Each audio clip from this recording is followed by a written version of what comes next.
आपल्या शहराकरता एक आपण धरण घेतले, त्याला कोणी दिलं का आपल्याला पैसे? राज्य शासनाला पैसे मोजले ना आपण. अशा परिस्थितीमध्ये या शहरात या धरणावरचं पाणी अन्य शहरांना देण्याची जबाबदारी कोणाची? आपली नाही. महासभेने मंजूर केले ते नाही. मग महासभा नाही ना, मग प्रशासक यंत्रणा तो अधिकारच नाही.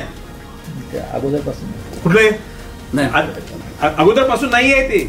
नवी मुंबईला लोक बोलतात की 24/7 पाणी देणारी महापालिका, हे लोक कौतुकाने बोलतात, तर आम्हाला बरं वाटतं जरा. पण अशा प्रकारची कपात बिपात त्या टीव्हीला बातम्या ना, रोज बातम्या ते ऐकताना आम्हाला लाज वाटते.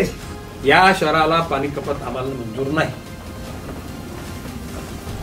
नाही ऐकून घ्या, आपल्याला देऊ घातलेला पाण्याचा पुरवठा आपण घेत नाही, आपण दिलेला त्या ठिकाणी तो तोलमोल मधून आपण कपात करत नाही आणि आपल्या शहराला तांदळे ठेवायचं, हे बरोबर नाही.